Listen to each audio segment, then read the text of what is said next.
الحمد للہ وکفا والصلاة والسلام علی عباده الذین اصطفیٰ خصوصاً علی افضلہم وخاتم النبیین محمد الامین وعلی آلہ وصحبہ اجمعین اما بعد فقد قال اللہ تبارک وتعالی کما ورد فی سورة الحدید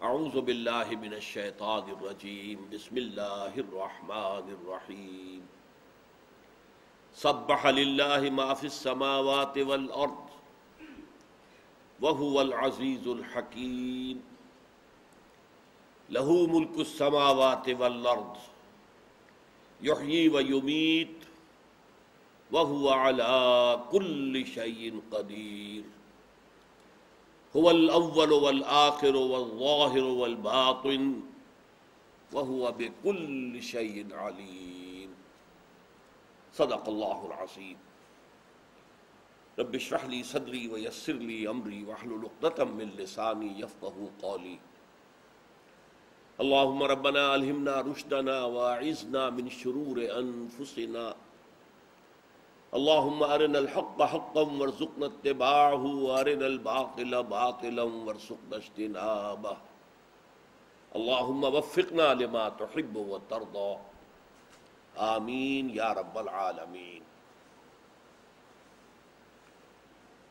آپ حضرات کے علم میں ہے کہ ان مجالس میں مطالعہ قرآن حکیم کا ایک منتخب نصاب ہے جو سلسلے وار زیر درس رہا ہے۔ اس نصاب کے کل 6 حصے ہیں، ان میں سے 5 ہم پڑھ چکے ہیں، آج آخری اور 6واں حصہ شروع ہو رہا ہے۔ اس سے پہلے جتنے حصے ہیں اس نصاب کے، اس میں ایک ایک حصے میں کئی دروس شامل تھے، کئی مقامات سے قرآن مجید کی آیات بھی، سورتیں بھی، لیکن یہ آخری حصہ کل کا کل صرف ایک سورت پر مشتمل ہے اور وہ سورۃ الحدید ہے۔ یہ سورہ حدید جو ہے یہ ہمارے اس منتخب نصاب کا ذروۂ سنام ہے۔ ذروۂ سنام کہتے ہیں کسی شے کی چوٹی، کلائمیکس۔ نبی اکرم صلی اللہ علیہ وسلم سے ایک حدیث جو ہے وہ مروی ہے کہ آپ نے فرمایا لکل شیء ذروۃ، ہر شے کے لیے ایک چوٹی ہوتی ہے۔ وذروۃ القرآن سورۃ البقرہ، اور قرآن کی چوٹی جو ہے وہ سورہ بقرہ ہے۔ تو وہ پورے قرآن کے اعتبار سے سورہ بقرہ، اور میں نے جو کچھ عرض کیا ہے وہ یہ ہے کہ ہمارے اس مطالعہ قرآن حکیم کے منتخب نصاب کی حیثیت سے ذروۂ سنام یہ سورہ حدید ہے۔ پہلے ہم یہ دیکھ لیں کہ اس سورہ مبارکہ کا قرآن مجید میں کیا مقام ہے، کس جگہ واقع ہوئی ہے۔ منتخب نصاب میں تو میں نے عرض کیا یہ اس کا آخری حصہ ہے، 29 آیات اور 4 رکوعوں پر مشتمل سورت، لیکن قرآن مجید کی ترتیب میں یہ کس مقام پر ہے، اس کے لیے تمہیداً یہ باتیں اگرچہ پہلے بھی بعض اوقات آئی ہیں لیکن آج پھر تازہ کر لیجئے۔ قرآن حکیم کی 114 سورتیں ہیں، ان میں بہت چھوٹی بھی ہے، سورۃ العصر، سورۃ الکوثر، سورۃ النصر، بہت بڑی بھی ہے سورۃ البقرہ، اسی طریقے سے سورہ انعام، سورہ اعراف، سورہ نساء، سورہ مائدہ، سورہ آل عمران، تو چھوٹی بھی ہے بڑی بھی ہے۔ ان میں گروپنگ جو ہے 2 اعتبارات سے ہے۔ ایک تو قدیم زمانے سے گروپنگ چلی آ رہی ہے، وہ گروپنگ ہے اس اعتبار سے کہ جیسا کہ صحابہ میں سے اکثر کا معمول تھا کہ ہر ہفتے قرآن مجید کو ختم کرتے تھے، تو 7 حصوں میں تقسیم کر دیا جائے تاکہ روزانہ ایک حصہ پڑھ کر، اور عام طور پر وہ یہ کام رات کو کرتے تھے کہ ایک حصہ پڑھ کر تو 7 حصے ایک ہفتے میں مکمل ہو جائے۔ انہیں کہتے ہیں منزلیں یا احزاب، حزب کی جمع احزاب۔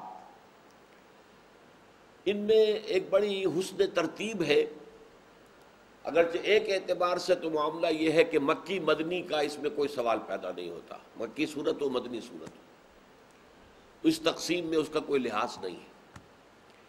لیکن یہ خوبصورتی یہ ہے کہ سورہ فاتحہ کو اگر علیحدہ علیحدہ رکھ دیں، اس لیے کہ وہ تو پورے قرآن مجید کے دیباچے کی حیثیت سے ام الکتاب ام القرآن، تو پھر پہلی منزل میں 3 صورتیں ہیں، دوسری میں 5 ہیں، یہ سیڑھی ایسی چڑھتی ہے، دوسری میں 5 ہے، تیسری میں 7 ہے، چوتھی میں 9 ہے، پانچویں میں 11 ہے، چھٹی میں 13 ہے، اور 7ویں منزل میں 65 صورتیں ہیں۔ 13 ذرا 5 65، 13 پنجے 65، تو یہ سیڑھی بنتی ہے، اور یہ تقریباً مساوی ہیں، بالکل مساوی نہیں ہے۔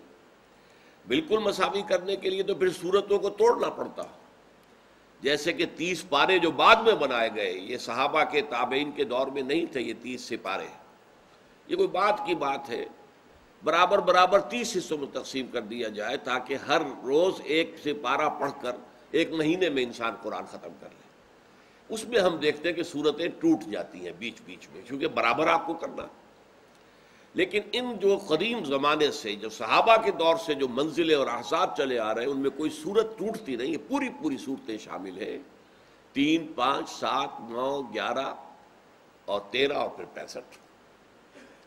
ایک دوسری گروپنگ ایک اور اعتبار سے، اور یہ زیادہ قدیم نہیں ہے، اس کی طرف توجہ حال ہی میں منعطف ہوئی ہے، یوں سمجھ لیجئے کہ پچھلے کوئی 50 60 سال کے دوران، اور وہ یہ ہے کہ قرآن مجید کی ان صورتوں کی ایک گروپنگ اس اعتبار سے ہے کہ ہر گروپ میں ایک یا ایک سے زائد مکی صورتیں، پھر ایک یا ایک سے زائد مدنی صورتیں، مکی مدنی مل کر ایک گروپ بن گیا، پھر ایک یا ایک سے زائد مکی صورتیں، پھر ایک یا ایک سے زائد مدنی صورتیں، دوسرا گروپ ہو گیا۔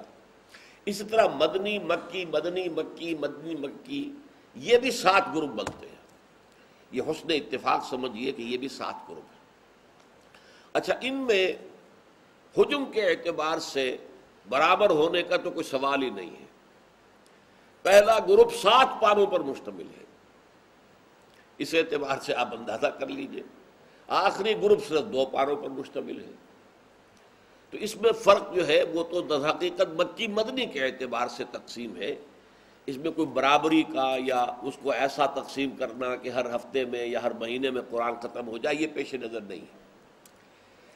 یہ مکی اور مدنی مل کر جو 7 گروپ بنتے ہیں، ان میں سے ہر گروپ کا کوئی خاص مضمون ہے۔ بہت سے مضامین تو وہ جو قرآن میں مشترک ہیں، مسلسل چلیں گے، ہر صورت میں مل جائیں گے، ہر جگہ مل جائیں گے، لیکن یہ کہ ہر صورت کا اپنا ایک مرکزی عمود ہے، اس عمود کے ایک اسپیکٹ کو مکی صورتیں لیتی ہیں اور دوسرے اسپیکٹ کو مدنی صورتیں لیتی ہیں، مکی مدنی، اس طریقے سے 7 گروپ بنتے ہیں۔ ایک عجیب بات یہ ہے کہ پہلا گروپ اس اعتبار سے بہت ان بیلنسڈ ہے کہ اس میں مکی صورت صرف ایک ہے، سورہ فاتحہ، 7 آیتیں کل، حالانکہ یہ پورے قرآن پر بھاری ہے، لیکن ہے یہ کہ 7 آیتیں۔ لیکن اس کے بعد مدنی صورتیں 4 طویل ترین صورتیں، بقرہ، آل عمران، نساء، مائدہ، 4 صورتیں، 7 پارے۔ یہی معاملہ اس کے برعکس ہو جائے گا، ریسیپروکل، ایبسولیوٹلی۔ آخری جو گروپ ہے اس میں صرف 2 صورتیں مدنی ہیں، معوذتین، قل اعوذ برب الفلق، قل اعوذ برب الناس، باقی پورے 2 پارے جو ہیں وہ مکی صورتوں پر مشتمل ہیں۔ البتہ پہلے سے دوسرے گروپ پر آئیں گے تو یہاں بھی آپ کو توازن ملے گا، 2 صورتیں مکی، 2 مدنی، انعام، اعراف مکیات، انفال، توبہ مدنیات۔ اسی طرح آخر سے آئیں گے دوسرا، یعنی 6 گروپ، اس میں بھی ایک توازن ہے، 7 صورتیں اس میں ہیں مکی اور 10 صورتیں ہیں مدنی، لیکن تقریباً یہ کہ مکی جو ہے وہ 1 پارے کے برابر اور مدنی 1.25 پارے کے برابر، یہ ایک توازن ہے۔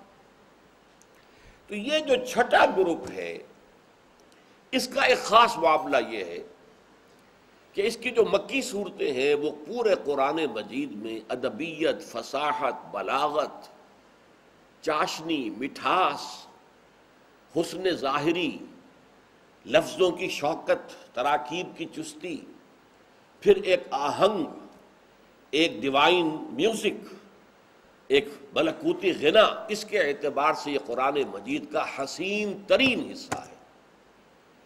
سورہ قاف، سورہ زاریات، سورہ طور، سورۃ النجم، سورۃ القمر، سورۃ الرحمن، سورۃ الواقعہ۔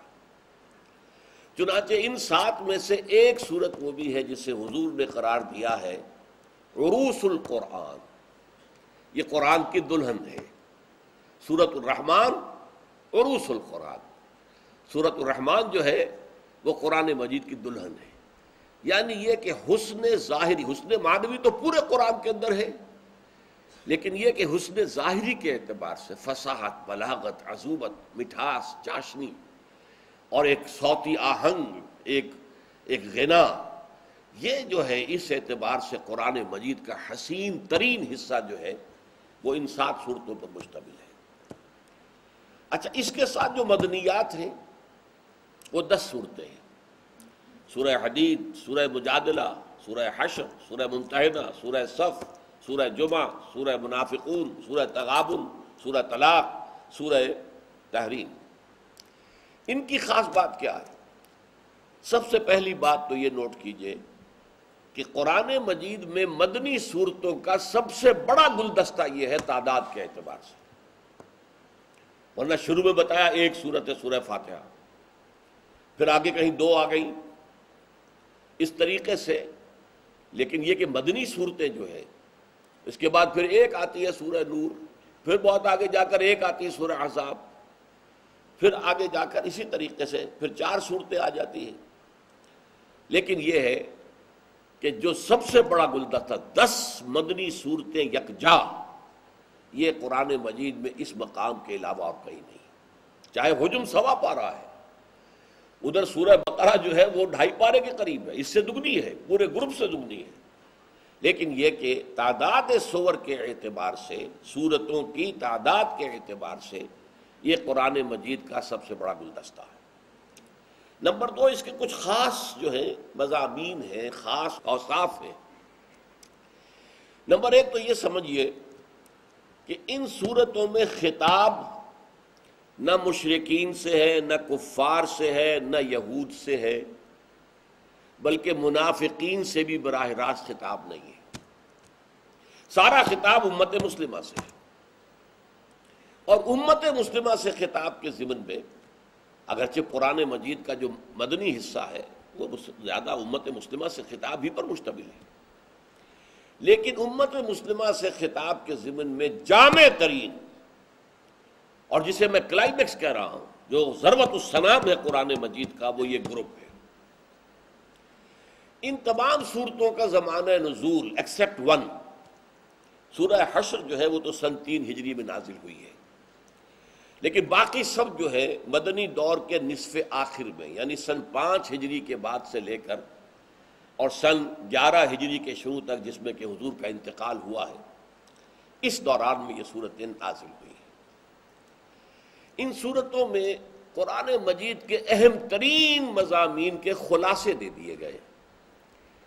میں یہ سمجھانے کے لیے کہا کرتا ہوں بات کہ ایک تو وہ طالب علم ہوتے ہیں کہ جو اپنے نصاب کو پورے کو پڑھتے ہیں، اچھی طرح سمجھتے ہیں، گہرائیوں میں اترتے ہیں، اور ایک ایسے طالب علم بھی ہوتے ہیں جو خلاصوں کی مدد لے کر کامیاب ہونا چاہتے ہیں۔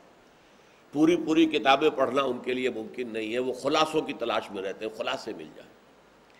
تو شاید نوع انسانی کی یہ ایک ایسی کمزوری ہے جس کا لحاظ اللہ نے رکھا ہے۔ تو جو اہم ترین مضامین جو قرآن مجید کی طویل صورتوں میں بڑی طویل بحثوں کی شکل میں آئے ہیں، ان کے خلاصے یہاں پر دے دیے گئے۔ مثلا حقیقت ایمان اور ایمان کے ثمرات، یہ مکی قرآن کا سب سے بڑا موضوع ہے، لیکن اس مجموعہ سور میں، سورتوں کے اس مجموعے میں، سورۃ التغابن 18 آیات اور جامع ترین، ایمان کے موضوع پر جامع ترین سورت ہم پڑھ چکے ہیں۔ نفاق کے موضوع پر سورہ نساء، سورہ توبہ، اتنے مفصل مضامین آئے ہیں، اتنے مفصل مضامین آئے ہیں، لیکن اس گروپ میں سورہ منافقون 11 آیات، اور اس میں سارا خلاصہ موجود ہے۔ آئینی زندگی کے بارے میں سورہ نساء میں، سورہ بقرہ میں کتنے تفصیلی احکام آئے ہیں، سورہ احزاب میں آئے ہیں، سورہ نور میں آئے ہیں، لیکن اس مجموعہ سور میں سورۃ التحریم، سورۃ الطلاق، دو خلاصے بڑے آ گئے۔ اچھا، حضور کو کیوں بھیجا گیا؟ بعثت کا مقصد کیا تھا؟ اور اس کے لیے اہل ایمان کو جان اپنی لڑانی چاہیے۔ یہ مدنی صورتوں کا اہم ترین مضمون ہے، هو الذی ارسل رسولہ بالہدی ودین الحق لیظہرہ علی الدین کلہ۔ لیکن اس موضوع کی جامع ترین صورت جو ہے قرآن مجید میں وہ سورہ صف ہے، جو کہ اس مجموعے میں شامل ہے۔ پھر حضور کا طریقہ کار کیا تھا؟ بنیادی طریقہ کار، ایک طریقہ کار تو تھا کہ جو سب کو معلوم ہے کہ آپ نے قتال بھی کیا، جہاد بھی کیا۔ ایک یہ کہ وہ قتال اور جہاد کے لیے لوگ کیسے تیار کیے، کیسے انہیں تلاش کیا، کیسے جمع کیا، اس کا طریقہ، بنیادی طریقہ کار کیا تھا۔ اس پر ایک جامع ترین سورت 11 آیتیں سورہ جمعہ، چنانچہ وہ آیت اس میں بھی آ گئی جو سورہ بقرہ میں 2 دفعہ آ چکی، سورہ آل عمران میں آ چکی ہے، کہ حضور کا طریقہ کار کیا ہے، یتلو علیہم آیاتہ ویزکیہم ویعلمہم الکتاب والحکمہ۔ اس اعتبار سے سمجھیے منافقین کا جو ایک خاص معاملہ مسلمانوں کی جماعت کی شیرازہ بندی کو منتشر کرنے کے لیے جو جد و جہد وہ کرتے تھے، اس پر بھی سورہ نساء اور سورہ توبہ کے اندر بڑی بحثیں ہیں، لیکن سورہ مجادلہ میں جس طریقے سے کہ ان کا فاش کیا گیا ہے، پردہ کھولا گیا ہے، یہ ایک جامع ترین صورت ہے۔ تو یہ صورتیں جو ہیں، جیسا کہ میں نے عرض کیا کہ ایک تو یہ ہے کہ ان پر مشتمل قرآن مجید میں، مصحف میں مدنی صورتوں کا سب سے بڑا گلدستہ ہے۔ 10 صورتیں ایک جگہ پر یکجا مدنی اور آپ کو نہیں ملیں گی۔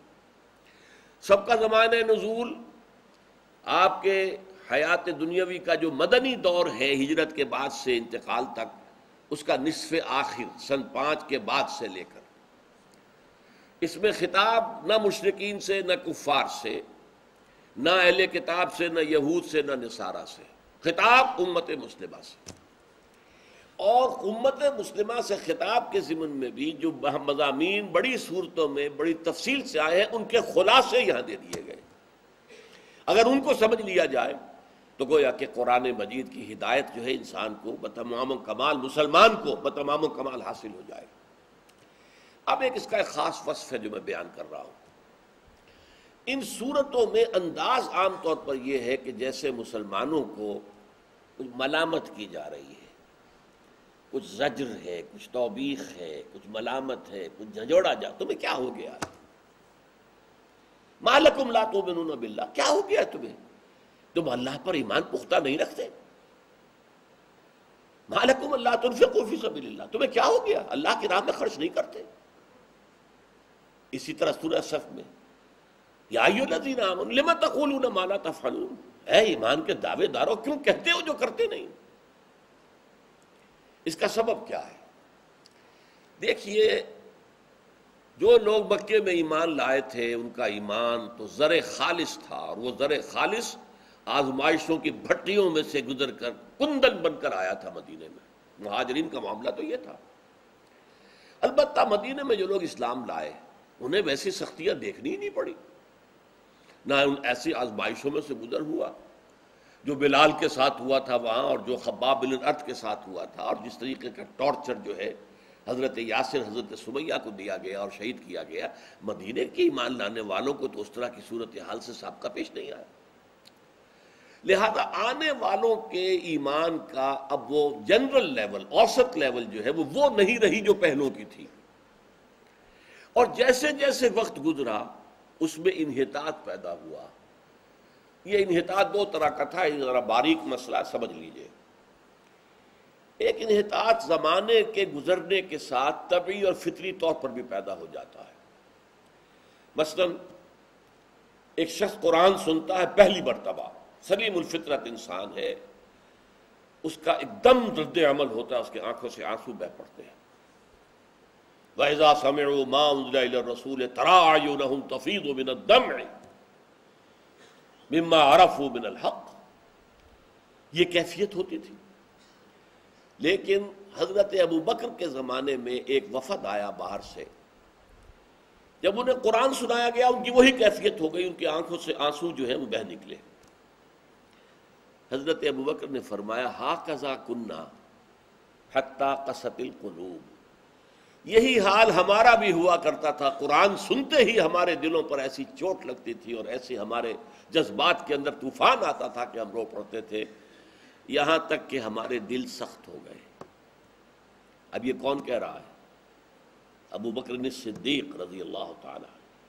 تو اس دل کی سختی کو آپ نہ کفار کے دلوں کی سختی کے اوپر آپ قیاس کریں، ثم قست قلوبکم فہی کالحجارۃ او اشد قسوۃ، معاذ اللہ ثم معاذ اللہ، نہ اپنے دلوں کی سختی پر قیاس کریں۔ یہ ایک سختی کا معاملہ ان کے اعتبار سے تھا، جیسے حضور فرماتے ہیں انی لاستغفر اللہ 70 مرۃ فی کل یوم انہ لیغان علی قلبی، میرے بھی دل پر کبھی کبھی حجاب سا طاری ہو جاتا ہے اور میں روزانہ 70 مرتبہ استغفار کرتا ہوں۔ لیکن حضور کے قلب پہ حجاب کو کہیں اب اپنے قلب کے حجاب پر جو ہے قیاس نہ کر بیٹھے، یہ قیاس مع الفارق ہو جائے گا۔ وہ تو شدت حضوری کی کیفیت میں ذرا سی کمی ہوئی تو آپ اسے حجاب قرار دے رہے ہیں۔ لیکن بہرحال اس سے حضرت ابو بکر کے قول سے بات سمجھ میں تو آ جاتی ہے۔ میں اپنا ایک تجربہ آپ سے عرض کرتا ہوں۔ الحمدللہ اب تو خیر میں اپنی معذوریوں کی وجہ سے کئی سال ہو گئے کہ میں حج کے لیے نہیں جا سکا، لیکن میں نے 6 حج کیے ہیں اللہ کے فضل و کرم سے۔ جو کیفیات پہلے حج میں تھی وہ پھر کبھی میسر نہیں۔ کعبے پر نظر پڑتے ہی جیسے آنکھوں سے آنسو ابل پڑے ہیں، حالانکہ کیفیت کیا تھی؟ ابھی جب حرم کے باہر تھے، ہم مسجد کے اندر داخل نہیں ہوئے تھے، جب ہم نے دیکھا یہ جو ماربل کی عبارت اور یہ شاندار، وہ جو اقبال نے ایک شعر کہا ہے نا، میں ناخوش و بیزار ہوں مرمر کی سلوں سے، میرے لیے مٹی کا حرم اور بنا دو۔ حضور کے زمانے میں تو یہ مرمر کی سلیں نہیں تھی، مٹی تھی۔ مسجد نبوی میں بھی بارش ہوتی تھی تو کیچڑ ہوتا تھا، اور لوگ جب سجدہ کرتے تھے تو ماتھے کے اوپر کیچڑ لگتا تھا، ناک پہ کیچڑ لگتا تھا۔ لیکن وہ مسجد نبوی پھر اس کی کیفیات کچھ اور تھی، اور وہ حرم جو ہے حضور کے زمانے کا اس کی کیفیات کچھ اور تھی۔ تو میں صرف یہ عرض کر رہا ہوں کہ مجھ پر ایک نیگیٹو عمل ہوا اس کا، لیکن جیسے ہی جو باب عمر بن عبدالعزیز ہے، ملک عبدالعزیز، اس سے داخل ہوا ہوں، جیسے نگاہ پڑی آنکھوں سے آنسو جاری ہو گئے۔ میں نے کہا یہ گھر اسی حالت میں ہے، یہ سیاہ پوش جو ہے، شعلہ عشق سیاہ پوش ہوا میرے بعد، وہ سیاہ پردہ جو پڑا ہوا یہ گھر اسی میں ہے۔ اصل حسن اور جمال اس کا ہے، اس کا نہیں ہے، پتھر کو سلوں کا نہیں۔ تو بہرحال میں عرض کر رہا تھا کہ پہلی مرتبہ کی کیفیات کچھ اور ہوتی ہیں، بعد میں پھر وہ کیفیات نہیں رہتی۔ تو حضرت ابو بکر نے بھی فرمایا یہ کہ ہاکذا کننا حتی قست القلوب، یہی حال ہمارا بھی ہوتا تھا، قرآن سنتے ہی ہمارے آنکھوں سے آنسو بہ نکلتے تھے، لیکن اب ہمارے دلوں میں کچھ سخت پڑھ پڑھ کر سن کر انسان جو ہے وہ اس کا اس درجے عادی ہو جاتا ہے۔ لیکن دوسرا پہلو ہے اصل میں کہ جس کو سمجھنا چاہیے، جس کی وجہ سے ہم دیکھتے ہیں کہ ان صورتوں میں زجر کا، توبیخ کا، ڈانٹ ڈپٹ کا انداز ہے، کہ وہ جو نئے بڑھتی ہوئی تھی اور وہ بڑی تعداد میں تھی، ظاہر بات ہے کہ مکے سے کتنے لوگ آئے تھے، بعد میں مکے والے جو ایمان لائے ہیں وہ تو فتح مکہ کے بعد ایمان لائے، انہیں طلقاء کہا جاتا ہے، لیکن یہ کہ اولاً جو ایمان لائے وہ کتنے تھے؟ باقی مدینے میں ایمان لائے یا اس کے بعد جو عرب کے لوگ ایمان لائے، تو ان کا جو لیول آف ایمان تھا، ظاہر بات ہے وہ سابقون الاولون والا نہیں تھا، اور زیادہ تعداد ایسے لوگوں کی تھی تو اوسط نکالیں گے تو ایمان کا لیول کم ہو گیا تھا بحیثیت مجموعی امت کے اندر۔ یہ نقطہ نوٹ کرنے کا ہے، اس لیے ان صورتوں میں ذرا جھنجھوڑا بھی گیا ہے، آمادہ بھی کیا گیا ہے، دروں بینی کی دعوت دی گئی ہے۔ دیکھو ذرا ٹٹولو اپنے دلوں کو، کہیں نفاق میں ڈیرے تو نہیں ڈال دیے ہیں، جائزہ لو اپنا، سیلف سینسر کرو اپنے آپ کو، کیا ہو گیا ہے تمہیں؟ خرچ کیوں نہیں کرتے اللہ کے لیے؟ کیا ہو گیا ہے تمہیں؟ اللہ پر ایمان کیوں نہیں رکھتے؟ کیوں تم کہتے ہو جو کرتے نہیں ہو؟ یہ سارے انداز ان صورتوں میں آپ کو مشترک ملے۔ اچھا، پھر اسی ضمن میں ان صورتوں میں ایک اور مشترک مضمون ہے، اہل کتاب کا تذکرہ خطاب کے انداز میں نہیں ہے، لیکن بطور نشان عبرت کہ اے مسلمانوں ہوش میں آؤ، تم سے پہلے بھی ایک عظیم امت تھی بنی اسرائیل، جس کو ہم نے بہت اونچا مقام دیا تھا۔ یا بنی اسرائیل اذکروا نعمتی التی انعمت علیکم وانی فضلتکم علی العالمین۔ اس میں جب گراوٹ آنی شروع ہوئی ہے تو پھر وہ کہاں تک پہنچ گئی؟ اب دیکھ لو، وہ نشان عبرت ہے، وہ معزول کر دیے گئے اس مقام سے، اور تمہیں اس مقام پر فائز کیا گیا ہے۔ مبادا تم بھی انہی کے نقش قدم پر چلو، ایسا نہ ہو کہ یہی انحطاط کا عمل تمہارا جو ہے بڑھتا چلا جائے اور تم بھی ایک اور دوسری امت مسلمہ بنی اسرائیل کی طرح کی امت مسلمہ بن کر رہ جاؤ۔